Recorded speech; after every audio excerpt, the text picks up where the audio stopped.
You need to start feeling your emotions. You might be one of two people. The first is someone who genuinely just hasn't been introduced to how to actually feel their feelings, how to actually process their feelings. And the second type of person is someone who has learned in-depth manifestation practices and teachings, and they have created this fear or resistance to feeling low vibe emotions or feelings because they're afraid that feeling them will continue to manifest more. But ironically, resisting those feelings is exactly what keeps you stuck. This is a conversation about how to move forward with your life by learning how to first feel your feelings and second, process them in healthy ways. My name is Brooke McGuire, and I'm so excited that you are here. So, what does it actually mean to process or feel your feelings? First, we're going to go through a list of the misconceptions of what a lot of people have been convinced into what feeling their feelings actually means. One of the first, I'd say the biggest misconceptions of processing your feelings is called analyzing or intellectualizing your emotions. Now, this is really important, and this can create beautiful change in your life through intentionality after observing and becoming aware of yourself, aware of the patterns in your life, aware of the emotions in your life, but we're only processing that on the mental level. We also have to consider the body level, the nervous system level. We have to learn how to feel it on all of these levels. So analyzing and intellectualizing isn't wrong, but it's not all that is included in processing your emotions. And actually, there are often times where you don't have to analyze and you don't have to intellectualize in order to process. That can lead to things such as somatic processing, where you learn to really process it through the body. Some things don't need the mental level. The second misconception of processing your feelings is when you try to explain your emotions. You try to explain either to yourself or to other people why you're feeling a certain way. We can use that actually to try to justify our emotions instead of taking ownership of our emotions and take responsibility for the way that we're feeling. This can lead to things like even blowing up, pushing our emotions onto other people, acting out our emotions in ways that are hurting others or hurting ourselves or both. Another misconception is when we're feeling things and we go to avoiding them or suppressing them. I do find that here in American culture, this is huge. This was something that was huge in my own life. But as someone who is so sensitive, every time I suppressed and suppressed and suppressed, that pressure built so much that I couldn't handle it anymore. And then that would cause me to blow up and to act out on those emotions instead of being able to process them and then have conversations to create change in my life, change in my relationships, change in my approach to things. We have to learn to honor it on all these different levels. The last misconception, and I don't think that anyone purposely does this, I could be wrong, there can always be exceptions, but it's when we project our emotions onto others. So sometimes when we feel all this agitation from whatever we're experiencing in our life, and we project that agitation onto someone else who comes to us and approaches us with a question, whether they came approaching us in a neutral energy or some sort of activated energy, if we're projecting our emotions and pushing it out on other people. So like, perfect example, a Karen, when people label someone as a Karen, that's a person who hasn't learned how to process their emotions. So I can understand that and not take it personally if someone ever tries to be a Karen to me. We have to understand what is mine and what is theirs, and what is mine is my responsibility to hold space for, to understand, and to learn how to process. So all these misconceptions, none of them are actually processing the emotions in the body and on the nervous system level. So how do we actually do that? Feeling an emotion does not mean becoming that emotion. It does not mean being consumed by that emotion, though it's very easy to do that if you haven't gained the skills to process your emotions.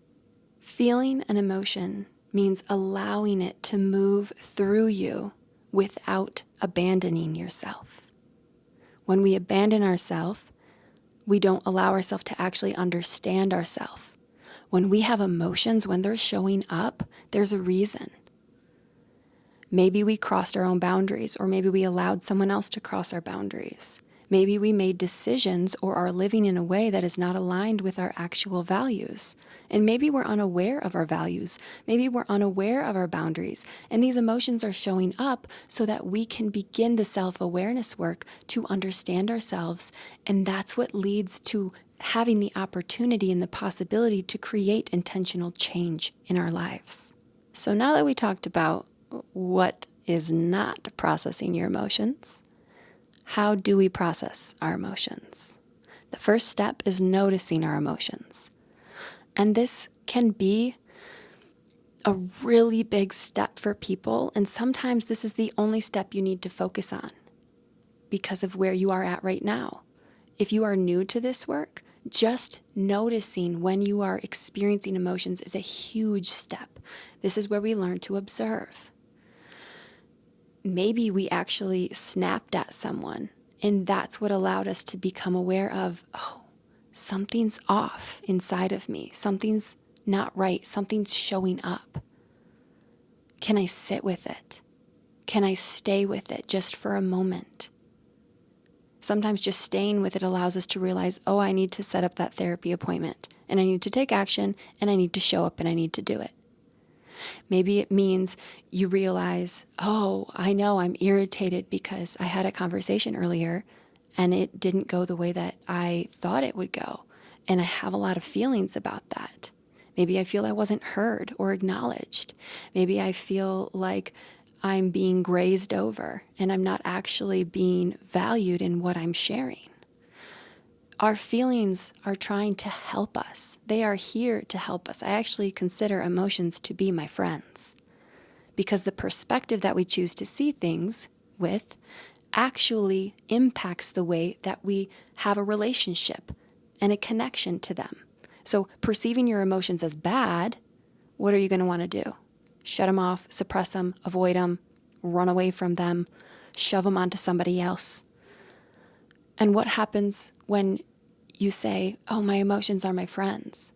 They showed up for a reason. They care about me, and I'm going to care about them because I care about me too. So first we have to notice it. We have to stay with it. And we have to listen to it. And there are different tools that you can use. EFT tapping is incredible for this. You have to listen, and you have to allow what's present so you can actually fully understand it. Now, I'm going to have a side note here because if you've never done this work before, your emotions might feel way too big for you to handle alone. And that's where you really need to have a professional support you in that, whether it's a therapist, whether it's a coach, whether it's a somatic practitioner, someone who can support you while you learn how to support yourself again. So you stay with it and you feel it in your body. And you listen to it. And one of my favorite teachers taught me these somatic tools where we learn how to come back to being human again, where we use these natural tools of movement. Sometimes we have to shake. Sometimes we have to scream into a pillow. We have to learn how to support these emotions and use them as guides and tools. So we feel it in our body. And this is what allows us to begin integrating it. That's what processing emotions means. The word process can sometimes seem very like disregarding the emotional experience, but we have to understand there's a whole process to emotions, to honoring and experiencing the emotions and supporting ourselves through that so that we can learn, so that we can grow, so that we can become a more aligned version of ourselves. So we feel that emotion and we let it move. We can also use our breath. We can sigh. We can use our sounding. This allows it to move. And again, through that, allows it to integrate while we're staying with ourselves. So through this experience, we're returning to ourselves with all the information that we're being shown while we're processing the emotion. This is completely different than abandoning ourselves by abandoning the emotion in whatever other way that we were taught, whether we were taught that by how our parents raised us, or our guardians, or other people who were authority figures, teachers growing up, people that we watched in movies. We learn things through the people around us, especially when we're kids. And it doesn't mean that they're right, and it doesn't mean that they're wrong also. It means that that was a learned behavior. But we're reaching a whole new era where we're beginning to talk about emotions. We're beginning to understand them on a whole new level, on a whole nervous system and scientific level even. And this is what supports us in creating a better life for ourselves, a more aligned life for ourselves. So to wrap this up today, I'm going to invite you into a reflection. What emotion have you been trying to think your way through instead of feel your way through? And what can you do today to embody that so that you can process it, so you can take one step forward? Now, it doesn't necessarily mean you're going to be able to be a pro and process your emotions, boom, right there. Some emotions are huge, especially emotions like grief, something that many of us were never taught how to actually work through. So maybe we have layer upon layer upon layer of things for us to grieve. We take this day by day. We use our emotions as friends, as guides, as tools. When your friend comes to you, do you listen to them? So when your emotion comes to you, can you listen to them? Can you work with them? Sometimes that means just going for a walk and letting it move through you that way. Not to walk and run away from it, but to walk with it, to breathe through it, to honor yourself, to say, hey, baby girl, I understand you're feeling this, and I'm not going to leave you. You have to feel your emotions. It's time to feel your emotions. Get the support that you need. Make those choices for you because you deserve that. I love you so much, and I wish you a beautifully aligned day. And for those of you who would like to take this a step deeper and do some tapping together, I invite you to stay for a few more moments. Many of us have learned to think about our emotions more than we actually allow ourselves to feel them. We become very good at understanding our experiences mentally, while our body and nervous system are still learning that they're safe. This practice is an invitation to slow down, stay present, and gently reconnect with yourself. It isn't about fixing your emotions or making them disappear. It's about learning that you can be with yourself through them. You don't have to force anything. You don't have to feel everything perfectly. Simply stay curious, move at your own pace, and allow this to become a practice of returning home to yourself. I am safe to feel what I am experiencing. You can begin tapping on the side of your hand. Even though I may not know exactly what I'm feeling, I choose to stay with myself. Even though this feels uncomfortable, I don't have to rush through it. Even though a part of me wants to figure everything out, maybe I can simply be here. I am learning that it is safe to feel and be with what I am experiencing. You can begin tapping through the points. I am safe to feel what I am experiencing. I don't have to run from myself. I can slow down. I can breathe. I don't have to fix this right now. I simply need to stay with myself. Maybe my body is learning that it's safe. Maybe I'm becoming a safe place for myself. Every emotion is welcome. Every feeling has something to teach me. I can meet myself with curiosity instead of judgment, with compassion and with love. I don't have to abandon myself, especially when life feels hard. I love myself. I support myself. I trust myself. Fear can have a voice, but love gets to lead. I choose love over fear. I choose to stay. I choose to listen. Take a moment of breathing and end with tapping on the top of your head.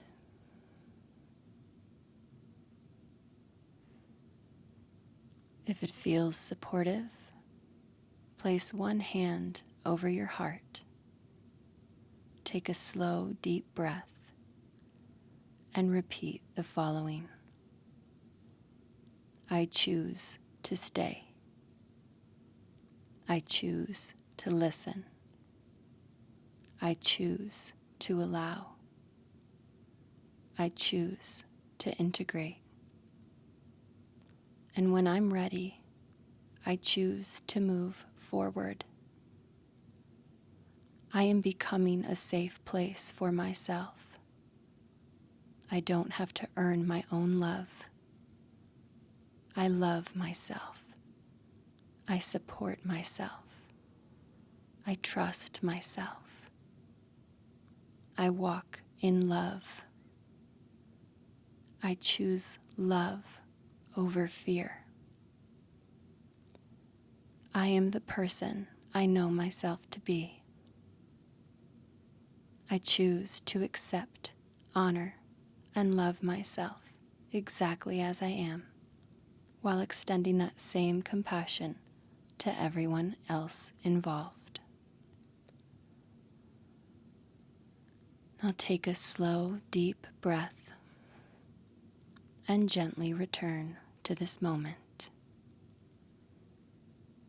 Whether you're feeling big emotions still, whether you feel like you have more space, or even if you don't yet feel any change, allow yourself to be with yourself.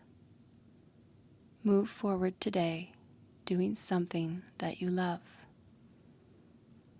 doing something that supports you, and see where it leads you.